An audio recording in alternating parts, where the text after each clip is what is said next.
പ്രിയപ്പെട്ടവരെ, നമസ്കാരം. കണ്ടതും കേട്ടതും എന്ന നമ്മുടെ ചാനലിലേക്ക് എല്ലാവർക്കും സ്വാഗതം. നമ്മളൊക്കെ ശബരിമലയിൽ പോയിട്ടുള്ളവരാണല്ലോ. ശബരിമലയിൽ 18 പടി മുകളിൽ കയറുമ്പോൾ ആ കൊടിമരത്തിൻ്റെ പുറകിലായിട്ട് നേരുനടയിൽ ഒരു ബോർഡിരിക്കും. തത്വമസി എന്നൊരു ബോർഡ്. അതിനർത്ഥം അത് നീ ആകുന്നു. അത് വേദവാക്യമാണ്. നിന്നിൽ തന്നെ ഞാൻ കുടികൊള്ളുന്നു, നിന്നിൽ തന്നെ ഞാൻ ഇരിക്കുന്നു എന്നൊക്കെ അതിനർത്ഥം പറയാം. ഇനി നമുക്ക് എരിമേലിയിലോട്ട് വരാം. എരിമേലിയിൽ പേട്ട തുള്ളുന്നത് കണ്ടിട്ടുണ്ടല്ലോ.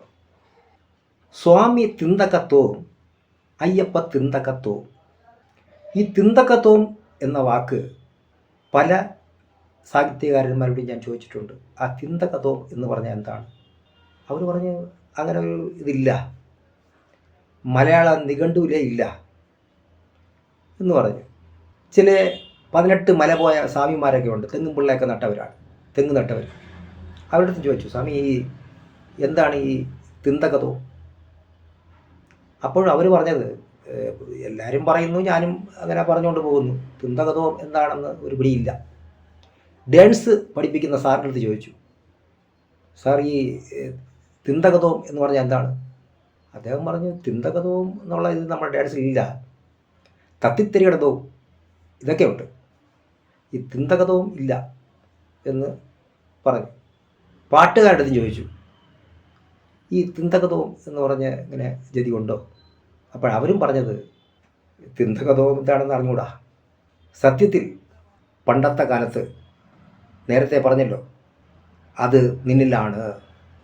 ഈ സത്യം അറിയുമ്പോൾ നമ്മൾക്കുണ്ടാകുന്ന ഒരാനന്ദം, അതാണ് ഈ പേട്ടതുള്ളൽ.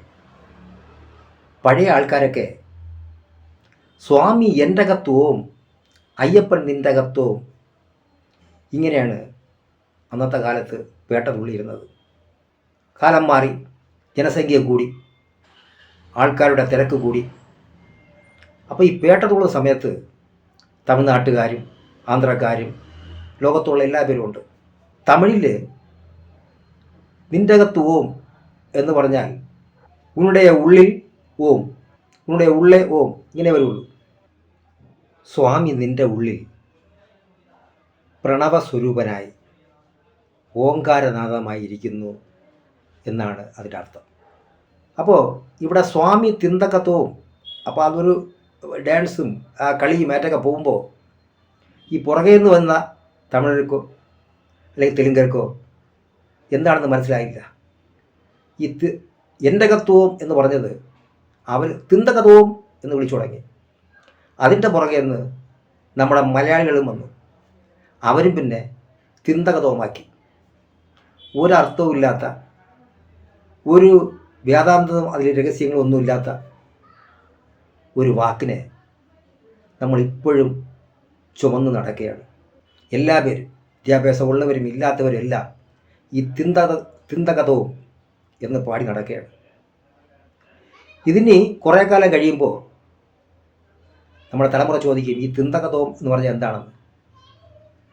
അന്ന് അവരിൽ നിന്ന് രക്ഷപ്പെടാൻ വേണ്ടി നമ്മൾ പറയും, ഇപ്പോൾ ചില ഭാഷകൾ പറഞ്ഞിട്ട്, ഈ ലോകത്തില്ലാത്ത ഭാഷകൾ എന്തെങ്കിലുമൊക്കെ കുറച്ച് അക്ഷരങ്ങൾ പറഞ്ഞിട്ട് ഇത് മറുഭാഷ എന്ന് പറയും പോലെ ഈ തിന്തകത്വവും ഒരു മറുഭാഷയെന്ന് നമ്മൾ തന്നെ നമ്മളുടെ പരമ്പരയ്ക്ക് പറഞ്ഞു കൊടുക്കേണ്ടിയിരിക്കുന്നു. അത് പാടില്ല. ഇവിടെ പല സംഘടനകളുമുണ്ട്, അയ്യപ്പ സേവാ സംഘമുണ്ട്, ചെറുപ്പക്കാരുണ്ട്. ഞങ്ങളുടെ നാട്ടിൽ നിന്ന് ഒരു 10 പേര് ഇങ്ങനെ ശബരിമലയിൽ പോയി. അവിടുത്തെ ഞാൻ ഇത് പറഞ്ഞു കൊടുത്തു. അവർ എരിമേലിയിൽ പോയിട്ട് സ്വാമി എൻ്റെ കത്വവും ഓം അയ്യപ്പൻ എൻ്റെ കത്വവും, അയ്യപ്പൻ നിൻ്റെ കത്വവും ഓം സ്വാമി എൻ്റെ കത്വവും എന്ന് തന്നെയാണ് പേട്ട തുള്ളിയത്. നമ്മൾ ഇനി എല്ലാവരും ചേർന്ന് സ്വാമി തിന്തകത്വവും അയ്യപ്പ തിന്തകവും എന്ന് പറയാതെ സ്വാമി എൻ്റെ കത്വവും അയ്യപ്പൻ നിൻ്റെ കത്വവും എന്ന് പറയണം. അതാണ് തത്വമസി, അത് നീ ആകുന്നു, അത് നീ തന്നെ എന്ന് ലോകരെ അറിയിക്കാൻ പറ്റുള്ളൂ. ആര് പറയുന്നു, എങ്ങനെ പറയുന്നു എന്ന് നോക്കാതെ എന്തു പറയുന്നു എന്നുള്ളതിന് പ്രാധാന്യം കൊടുക്കണം. നന്ദി, നമസ്കാരം.